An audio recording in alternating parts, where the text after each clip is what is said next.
vous avez appelé à manifester à travers un site ce matin, mais l'endroit a été qualifié. Pour quelle raison? D'abord, permettez-moi de remercier les populations pour avoir répondu à l'appel. Comme vous-même vous l'avez constaté, c'était une foule nombreuse et puis visiblement nous étions satisfaits par rapport à la mobilisation.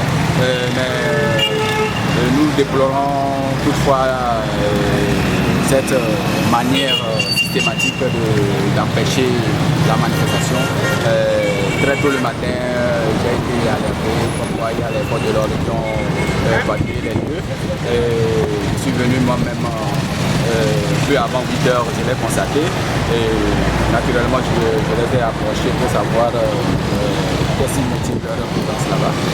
Ils nous ont dit que la manifestation a été interdite par leur hiérarchie comme d'habitude, mais ils n'ont aucun papier. Ils n'ont aucune justification légale par rapport à la interdiction.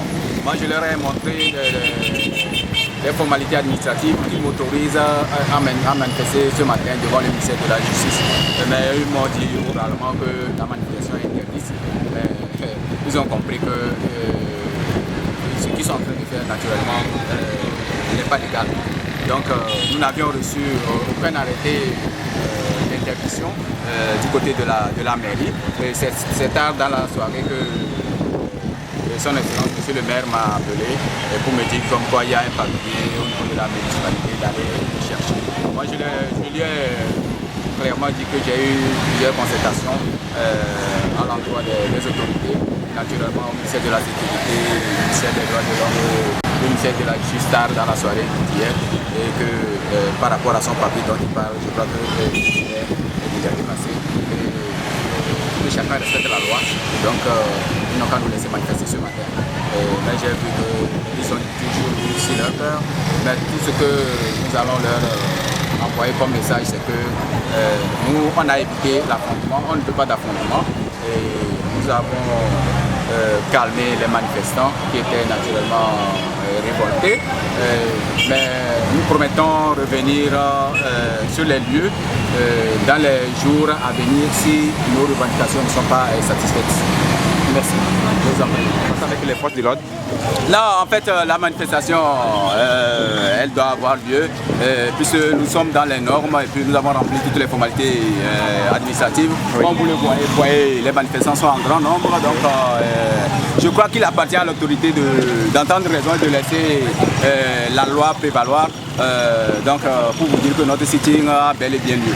Mais il vient de dire que le sitting est interdit. Est-ce que vous avez fait tous les papiers quand même? Justement, comme vous l'avez remarqué, je leur ai montré les papiers administratifs qui nous autorisent à organiser notre sitting. Mais eux, ils disent oralement que c'est interdit, mais ils n'ont aucune preuve, ils n'ont aucun papier pour nous qui atteste que la manifestation a été interdite.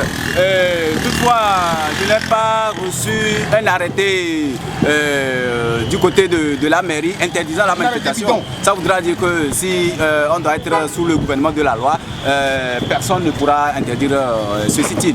Quelles sont les prochaines actions que vous allez mener maintenant sur le terrain? Bon, nous sommes en train de voir la suite de la manifestation d'aujourd'hui avant d'envisager ce qu'on aura à faire les jours.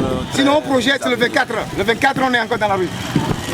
Le 24, il semble que c'est la veille de l'élection. Le 24, on est encore dans la rue. Le ventre affamé n'a point d'oreille. On ne peut pas avoir fait et chercher le bonheur de certains.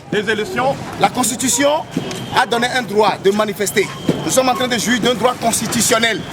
Actuellement, il y a des gens qui sont en train de jouir d'un droit électoral. Donc les deux choses sont différentes. Et nous avons faim. On ne peut pas rester affamé et laisser jouir les autres du bonheur de tout ce pays. Voilà. Merci.